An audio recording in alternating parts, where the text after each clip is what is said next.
जय हिंद फ्रेंड्स। तो आज के इस इम्पॉर्टेंट वीडियो में आप लोग देखेंगे कि जो बीए थर्ड सेमेस्टर की हिंदी थी मेरे दोस्त, उसकी क्लासेस चल रही थी आपकी, ठीक है। और वहाँ मैंने तीसरी कसम कहानी तक मैं पढ़ा चुका हूँ और उसके बाद पढ़ाना था आपको पिता कहानी। तो फ्रेंड्स, आपको पढ़ाना है पिता कहानी, और पिता कहानी जो है ज्ञानरंजन द्वारा लिखित कहानी है और ज्ञानरंजन जी के द्वारा लिखित कहानी है। तो ज्ञानरंजन जी का जन्म कब होता है, इनकी मृत्यु कब होती है, इनके बारे में थोड़ा सा देख लेते हैं। फिर इसके बाद आपको पढ़ाऊँगा पिता कहानी का सारांश, ठीक है। और इसके बाद जितनी भी कहानी होंगी आपकी सारी कहानी समाप्त हो जाएंगी। फिर पढ़ाना है आपको उपन्यास के बारे में, ठीक है। तो उपन्यास वगैरह में उसका मैं, अगर आप लोग जुड़ जाइएगा आपका टेलीग्राम चैनल पर या फिर डिस्क्रिप्शन बॉक्स में उसकी लिंक मिल जाएगी, वहाँ से व्हाट्सएप ग्रुप पे जुड़ जाइएगा तो आपको वहाँ पे जो है इसकी पीडीएफ मिल जाएगी, ठीक है। हर पेज की पीडीएफ, मतलब हर जो है उपन्यास की पीडीएफ मैं डाल दूँगा, क्योंकि पढ़ाना इतना, आप लोग पढ़ लीजिएगा उपन्यास वगैरह जो है, ठीक है। कहानी हो गई, उपन्यास हो गया, जितनी भी विधाएं हैं सारी आप लोग पढ़ लीजिएगा। और इसके बाद मैं स्टार्ट करूंगा जितने भी इंपॉर्टेंट क्वेश्चंस हैं आपके बीए के जो भी आ सकते हैं उनको मैं स्टार्ट करूंगा, ठीक है। तो चलिए देख लेते हैं ज्ञानरंजन जी के बारे में।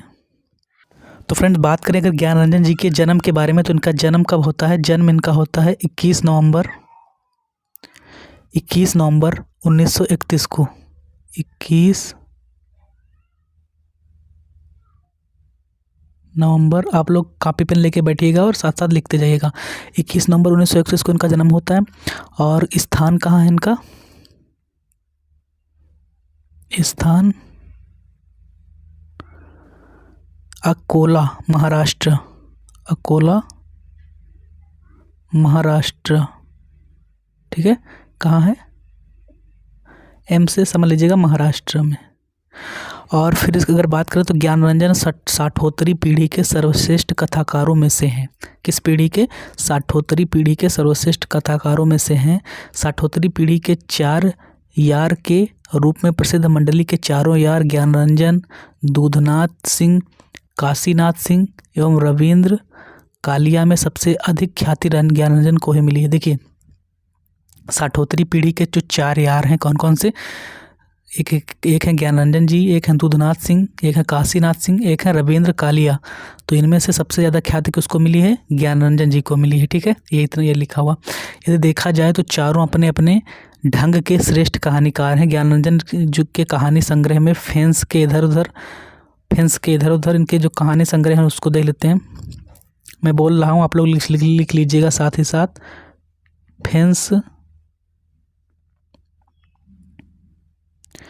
फेंस के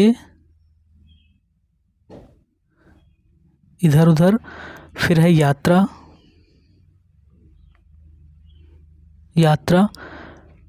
क्षणजीवी,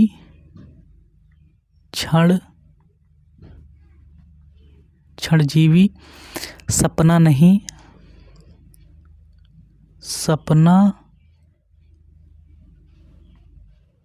नहीं, ठीक है।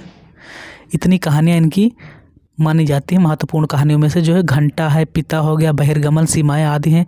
घंटा, ठीक है, घंटा आपको याद रहेगी। घंटा जो मंदिर में हिलाया जाता है, ठीक है, जो आता है उसको हिला के चलाया जाता है, घंटा। पिता कहानी जो कि मैं पढ़ा रहा हूँ, बहिर्गमन और सीमाएं आदि हैं, ठीक है। ये हो गया। अब चलते देखते हैं यहाँ पे पिता कहानी का थोड़ा सा पाठ का सारांश देख लेते हैं कि पिता कहानी में क्या है। तो पिता ज्ञानरंजन द्वारा लिखित सर्वश्रेष्ठ कहानियों में से एक कहानी है। इसकी रचना जो है सन 1965 ईस्वी में की गई। देखो इनका जन्म कब होता है, फिर से बात करें तो जन्म कब होता है? 21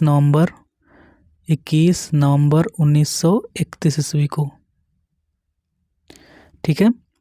और इनकी जो है, देखिए इनकी मृत्यु के बारे में कोई कुछ लिखा हुआ नहीं है, शायद इनकी ये जिंदा है इसीलिए इनकी मृत्यु के बारे में, क्योंकि 1931 ईस्वी में जन्म होता है। तो बात करें तो इसको जोड़ लीजिएगा तो 70 और 20 90, ठीक है। 90 तो 92 साल या 92-93 साल की इनकी एज है, ठीक है। आप लोग ऐड कर लीजिएगा। तो अभी हो सकता है इनकी जो है, अभी ये मृत्यु के बारे में इनका कोई उल्लेख नहीं है, तो इनकी मृत्यु नहीं हुई होगी, ठीक है। आप लोग सर्च भी कर सकते हैं ये चीज़। तो पिता ज्ञानरंजन द्वारा लिखित एक सर्वश्रेष्ठ कहानियों में से एक है। इसकी रचना सन 1965 ईस्वी में लोक कथात्मक शैली में की गई थी, ठीक है। इसकी जो कहने का मतलब है कि जो इसकी शैली है कौन सी है, लोक कथात्मक शैली में की गई थी। इस कहानी में पुरानी पीढ़ी की सोच वाले पिता, देखिए पिता का मतलब पिता कहानी क्यों, इसका पिता सारांश क्यों लिया गया है, मतलब कहानी का जो टाइटल है पिता क्यों है, क्योंकि ये पिता पे आधारित कहानी है। मतलब जो पुरानी पीढ़ी की सोच वाले जैसे पिता लोग होते हैं तो क्या होते हैं, जो पेरेंट्स लोग होते हैं पुरानी पीढ़ी की सोच वाले होते हैं। ठीक है, सबके बात नहीं कर रहा मैं, यहाँ पे कहानी में जो लिखा उसकी बात कर रहा हूँ। ठीक है, जो मतलब कि पिता जो होते हैं पुरानी कहानी के पुरानी पीढ़ी की सोच वाले पिता और नई पीढ़ी की सोच वाले पुत्र। ठीक है, यानी कि जो पुत्र होते हैं नई पीढ़ी की जो होती है, देखिए अपडेट तो होती रहती पीढ़ी, तो पुरानी पीढ़ी जो हो गई पिता की और नई पीढ़ी हो गई पुत्र की, तो इनकी सोच अलग होगी, उनकी सोच अलग होगी। ठीक है, उसके बीच में मतभेद को दर्शाने का प्रयत्न किया गया है। ठीक है, ये हो गया। कहानी में गर्मी जो है बेचैनी के प्रतीक के रूप में है। ये इस कहानी के माध्यम से कहानीकार ने पुरानी पीढ़ी और आधुनिक पीढ़ी में अंतर और उनके बीच उत्पन्न द्वंद्व को दर्शाने का प्रयत्न किया है। कहने का मतलब ये है कि पिता अपने बच्चों को आधुनिक बनाने से नहीं रोकते। मतलब पिता जो है अपने बच्चों को आधुनिक, आज के अपडेट हो रहो, आधुनिक का मतलब है कि अपडेटेड रहो। ठीक है, यानी कि नए युग में नए की तरह अपडेट रहो, जैसा युग चल रहा है उसी की तरह आप लोग व्यवहार करो। ठीक है, तो वो आप लोग नहीं रोकते पिता लोग, लेकिन और फिर क्या है आगे लिखा हुआ है कि परंतु उसमें अपने आप को शामिल नहीं करते, लेकिन वो अपने आप वो अपडेटेड नहीं होना चाहते, मतलब वो उस पीढ़ी में नहीं जाना चाहते पिता लोग। ठीक है, लेकिन पुत्र को रोकते नहीं कि आप ऐसा मत करो, है कि नहीं। ये हो गया। फिर जो है जबकि पुत्र जो है पिता को आधुनिक बनाना चाहता है, लेकिन जो पुत्र लोग होते हैं वो क्या करते हैं कि पिता को आधुनिक बनाना चाहते हैं, यानी कि पिता को भी अपने जैसा ज़माने में लाना चाहते हैं, लेकिन पिता जो है मना करते हैं। पिता और पुत्र में प्रेमयुक्त भावनात्मक दूरी है, फिर भी दोनों एक दूसरे का ख्याल रखते हैं। देखिए ख्याल तो रखते ही हैं, दोनों एक साथ रहकर भी साथ नहीं हैं। किस लिए साथ नहीं है, क्योंकि वो उसकी सोच अलग है और उनकी सोच पिता की अलग है।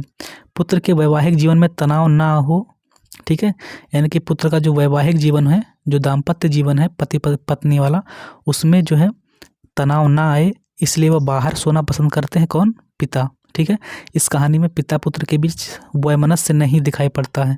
ज्ञानरंजन ने इस कहानी में क्या किया है कि दो पीढ़ियों के बीच के आपसी वैमनस्यता के भाव को न दिखाकर दोनों को भावनात्मक रूप से एक दिखाया है। ठीक है, पिता और पुत्र को। पिता कहानी के बारे में गोपाल राय का कथन क्या है कि ज्ञानरंजन का पिता कहानी पीढ़ियों की सोच और जीने के तौर तरीकों की खाई को व्यक्त करने वाली कहानी है। ठीक है, किसने कहा है, तो ये कथन है मेरे दोस्त गोपाल राय जी का। ठीक है, ये कथन किसका है, गोपाल राय जी का। फिर एक कथन और है डॉक्टर बच्चन सिंह के अनुसार। डॉक्टर बच्चन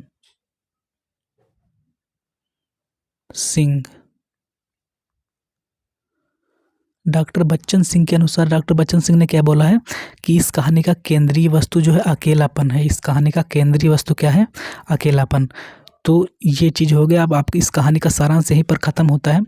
और इसकी PDF अगर आप लोग चाहते होंगे तो आप लोग टेलीग्राम चैनल से जुड़ जाइएगा, उसकी लिंक आपको डिस्क्रिप्शन बॉक्स में मिल जाएगी, या फिर जो है वीडियो के डिस्क्रिप्शन बॉक्स में आप लोग चेक कर लीजिएगा। ठीक है, और वहाँ पे आपको इसकी PDF मिल जाएगी, वहाँ से देख लीजिएगा, आप लोग पढ़ लीजिएगा पूरी पिता को कहानी को। देखिए इसका कोई भी पैसा नहीं लगता है, आप लोग केवल व्हाट्सएप ग्रुप में ऐड हो जाइएगा और वहाँ पे जा करके, या फिर टेलीग्राम चैनल दोनों पे ऐड हो जाइएगा, और फिर वहाँ पे आपको PDF मिल जाएगी, और PDF वहाँ पे मिलेगी तो आप लोग ऐसे फ्री में पढ़ सकते हो। अगर आप लोगों के पास बुक्स नहीं है, तब बुक्स हैं तो अच्छी बात है, कोई दिक्कत नहीं है आपको। ठीक है, तो ये हो गया। और ये कहानी पिता कहानी समाप्त होती है। पिता कहानी के बाद में स्टार्ट करूँगा आपका जो है जो उपन्यास है। आपके उपन्यास कौन कौन से हैं मैं बता दे रहा हूँ। इसका जो है इसमें उपन्यास अगर नहीं मैं स्टार्ट करता हूँ, हिंदी नाटक एवं एकांकी है। इसके बाद क्या है, हिंदी नाटक एवं एकांकी। नाटक है ध्रुव स्वामिनी जयशंकर प्रसाद जी का, और एकांकी है दीपदान। दीपदान आप लोग क्लास 10th या फिर 12th में पढ़े होंगे, दीपदान एकांकी जो है। ठीक है, फिर लक्ष्मी का स्वागत, ये एकांकी है। फिर निबंध आते हैं, इसके बाद उपन्यास वगैरह आता होगा। ठीक है, अन्य गद्य विधाएँ, तो ये चीज़ आपको पढ़ना है। तो ये चीज़ें मैं अगर नहीं भी पढ़ाऊँगा तो आप लोगों को PDF दे दूँगा, तो उसमें जाकर को आप लोग ऐड हो जाएगा।